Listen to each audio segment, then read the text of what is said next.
Pero bago yan, syempre hindi pwedeng mawala sa ating programa ang Food for the Soul and Food for the Spirit.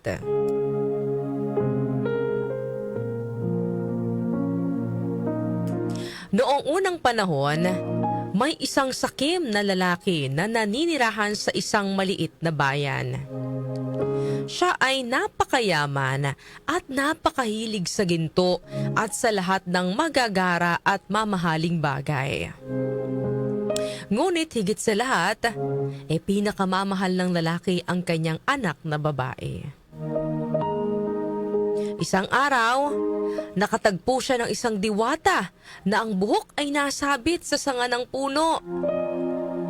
Tinulungan niya itong makawala, ngunit nanaig ang kanyang kasakiman at naisip niyang may pagkakataon siyang lalo pang yumaman kung hihiling siya sa diwata kapalit ng kanyang pagtulong.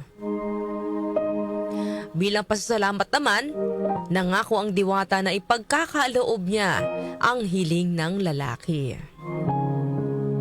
Sinabi ng lalaki, "Gusto ko lahat ng mahahawakan ko ay magiging ginto." At agad naman itong tinupad ng diwata, iyon pong kahilingan ng lalaki.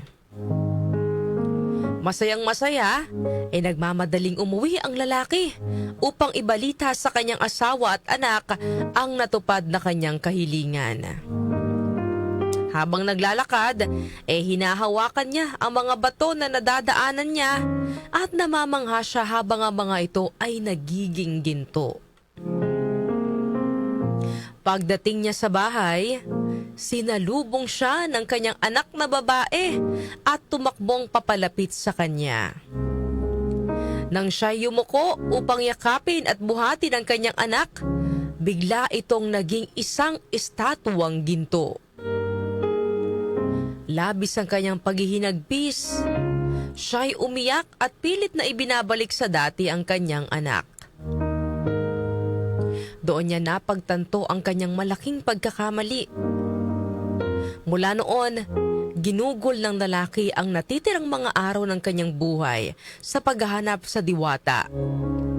Umaasang babawiin ito ang kanyang hiling at may babalik sa kanya ang kanyang pinakamamahal na anak. Ano pong aral na mapupulot natin mga ka-Newsik sa kwento natin ngayong Tuesday morning? Walang magandang maidudulot sa atin ang pagiging sakim. Sa halip na magtagumpay, maaaring ito pa ang maging dahilan ng iyong pagbagsak.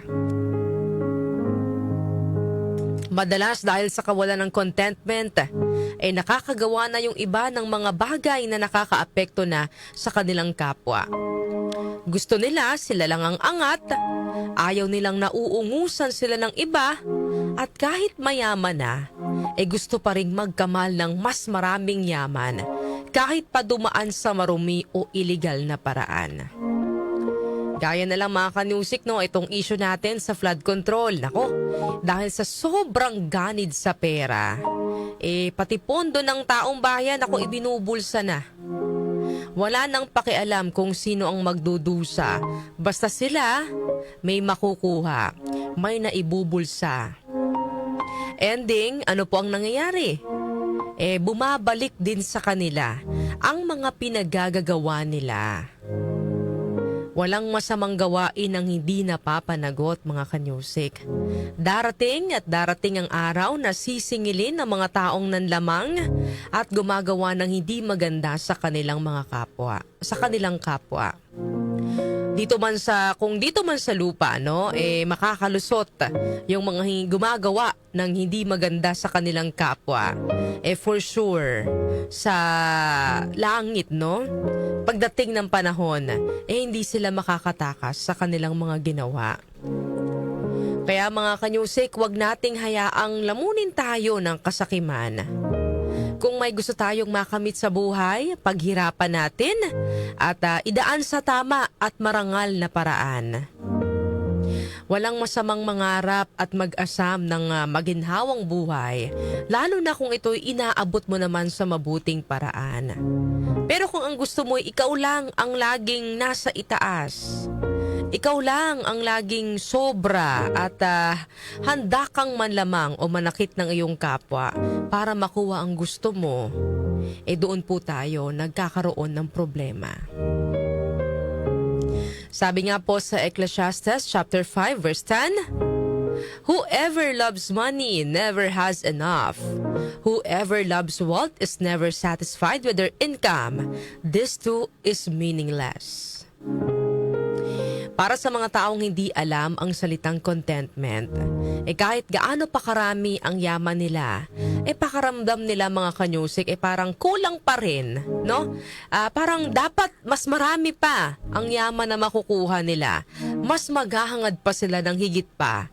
At habang tumataas ang kanilang hinahangad, lalo namang nawawala ang kanilang kasiyahan. Kaya't sa halip na punuin ang puso ng pagnanasa sa mga material na bagay, sa yaman, mas mainam na punuin po natin ito ng pasasalamat at pagkakontento, no? Sapagkat doon nagmumula ang tunay na ginhawa at kabuluhan ng buhay.